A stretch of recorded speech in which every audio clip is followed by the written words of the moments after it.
I go on to give a reasonably good lecture.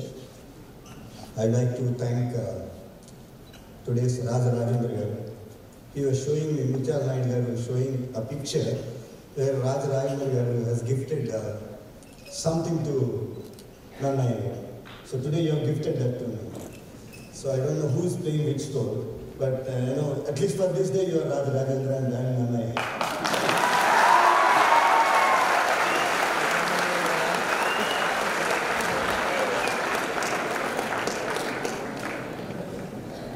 I see a lot of happiness, you know, the moment you got up, the moment you walk, the moment your pictures come. There's so much of cheers.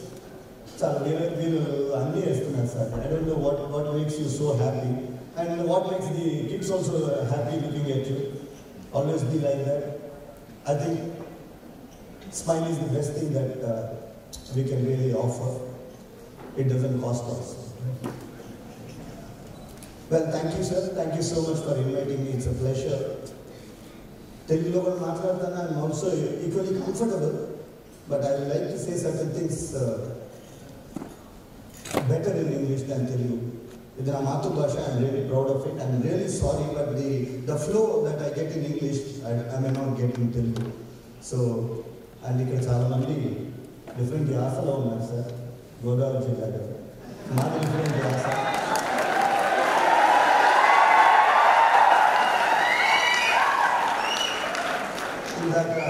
Principal got a round to carry. Takkan contestant so I tried to my level best. I get a place, so it's better and comfortable in English. Sir, it's a great honor for sharing the dance with Mr. Sir. It's a wonderful thing. We actually just 5% per day. And that whatever Madam has introduced me is very little compared to what you have achieved. It's an honor to sit beside you.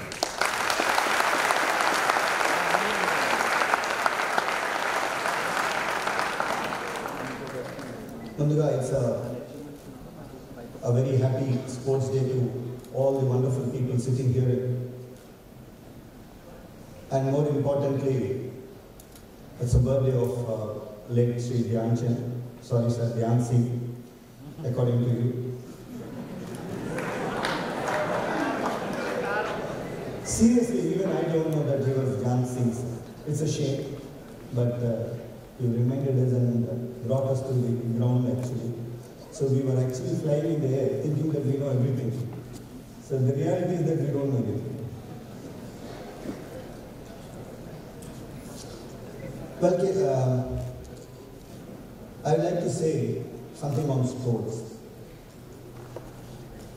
I can see a lot of happiness on kids here, boys and girls. I'll try and see that that smile remains like this till I end my speech.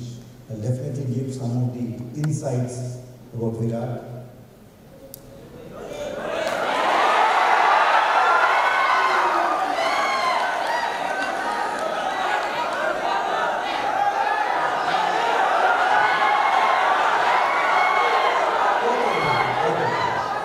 So I thought Virat means girls will say about Anushka, but I have not heard.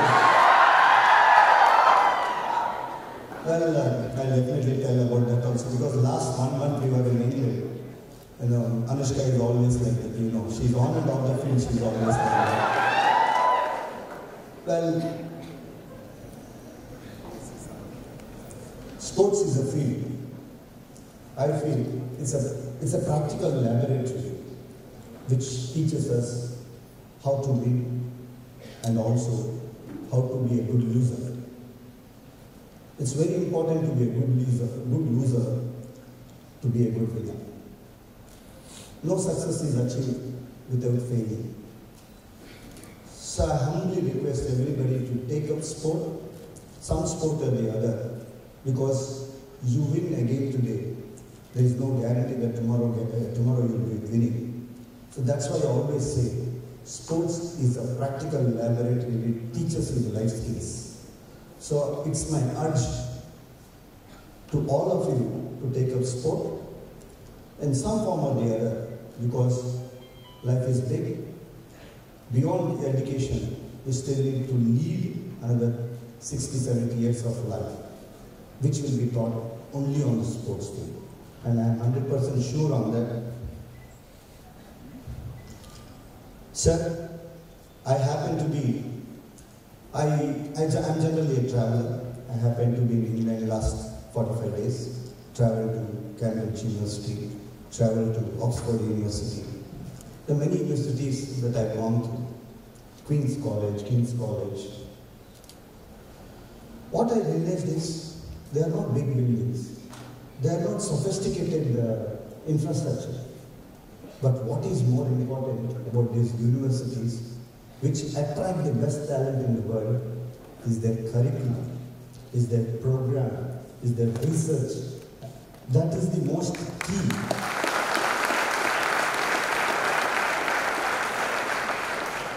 My humble request to you is, I don't know whether you got it right or wrong. You said 432, I am saying 463 colleges under university.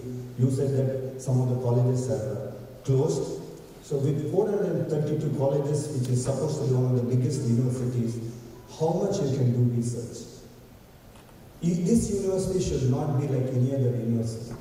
This has got, the way you read the names on the respected people on the dais, I think they're all doctorates and they're all capable of doing much bigger things. So the vision that, as a head of this organization, the vision that you carry will percolate it to the lower level. And I'm 100% sure that energy will flow. When people laughed at Andhra Cricket Association, it's just like any other pushover. I left 28 years of my government service and took it up as a challenge. And today, Andhra Cricket Association is called as Adarsh Cricket Association. That's what I think.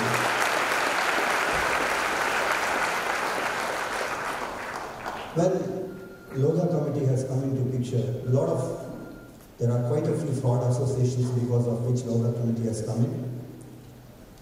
The audit that Deloitte has come and audited Andhra Cricket Association, and they said that this is the most disciplined organization which really utilizes the funds of BCCI in the right direction. Today we have 18 first-class grounds, which no other county or state in the world has got 18 first-class grounds.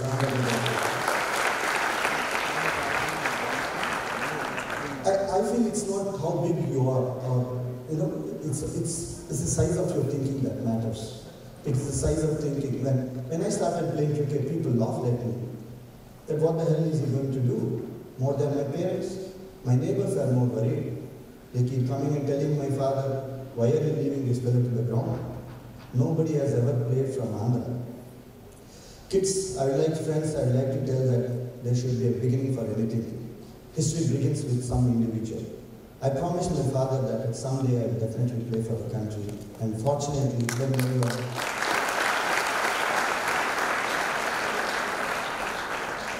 when your thoughts and deeds are strong and you dedicate towards those thoughts and dreams and your goals, nothing is impossible. We can see a great gentleman sitting in front of you who has achieved so many things coming from such a humble background.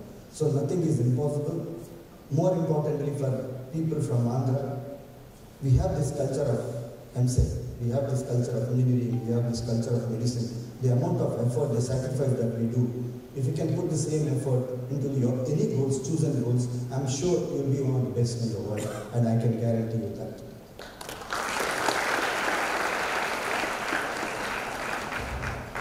I'll tell you, I don't know, are you enjoying? I'll tell you the example of this great gentleman, Virat. Virat, I'm sure I already keep telling this because I want you to understand why they are role models in the society today, why they are, he's almost one of the greatest sportsmen, living sportsmen in the world today. He's almost the greatest living sportsman. We should really feel proud that this gentleman is from India. This boy comes from Delhi. He told me that his parents couldn't afford rent for 2 rooms in Delhi. They used to live in a 2-room house in Delhi. They used to live in 2 rooms in Delhi. It was very difficult to pay the rent after every 3 months. So they have to find out take loans and This is the story of this gentleman. After some time, he was saying that talent has to be coupled with hard work. He did that. He went on to become under-19 India, a player and under-19 India captain. Suddenly, he saw a lot of success in life. He fell in bad company. He has resorted to drinking, all kinds of bad habits. He is one of the most spoiled brat of Indian cricket in those days. And that gentleman, nobody has ever thought that this fellow will go one more year into Indian cricket. One match that he was playing in Australia,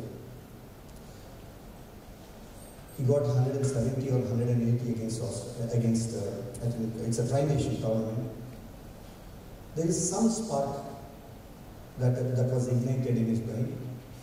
He went to the room every day. Soon after the match, he used to go into the bar, or he used to go into the companies, different company, and he used to come back at 2 o'clock or 3 o'clock in the night. This was Virat Kohli. And this guy, after that 180 that he got, he looked into mirror and said that, Virat, the knock that you have played goes down as one of the best knocks in the history of this game. If you can do this on a repeated basis, I'm sure you'll go on to become a legendary cricketer. That was the last day where he sacrificed all kinds of bad habits, concentrated on a wonderful diet and good habits. With every step, he kept on achieving different levels.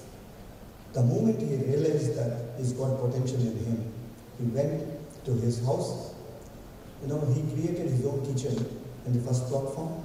He started cooking for himself, because we all know what kind of food we get from our mother. More than food, there's so much of love in it, too much of ghee in it, too much of ingredients in it. So he just cut himself from that and started cooking for himself. He hired a nutrition, he hired a personal trainer, and that's where he started working. And can you believe this fellow's fat percentage was 34 when he got that 180? And he just, then when he met a doctor, he said that his levels are pretty high. You need to get it down. So he started working on the greatest players playing in the game.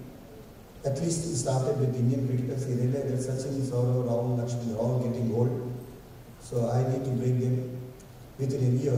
With all these sacrifices, he brought his body fat percentage to 22. He went on to become #1 cricketer in India.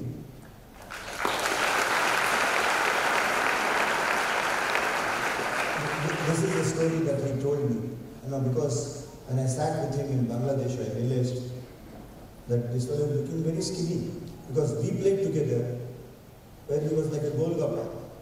And his name is actually Chiku. You all know, his name is Chiku. You know why he's called Chiku? Because he's got big cheeks. So that's why he's called Chiku.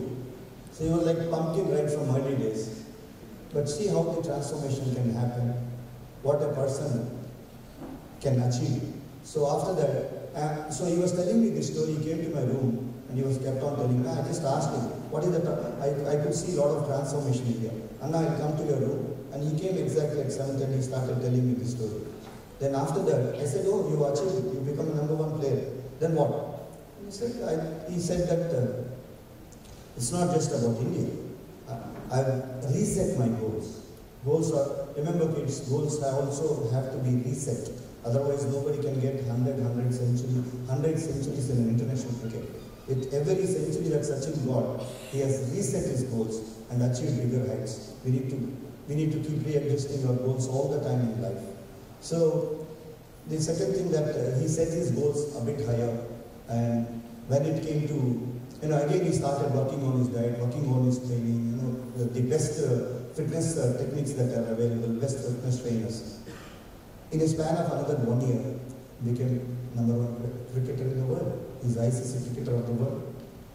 That is Virat Kohli. I said, is the story over? No, there is some more to it. He said, what? Now what? I asked, another story doesn't end here. If my story ends here, my career also will end here. Now I have reset my goals. Can anybody guess? World Cup. Somehow. He's already achieved it. Somehow. he wanted to become #1 sportsman in the world.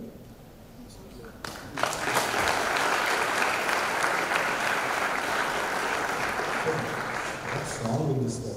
He said, yes, I want to become #1 sportsman in the world. I said, who are your competitors? He said, Djokovic. Phenomenal. So this is Virat Kohli for you, and I'm sure I think in Forbes list, I think he's almost close to Djokovic now, if you really look at it. And he's already #1 cricketer in all 3 formats in the world. See, why I keep narrating this story time and again.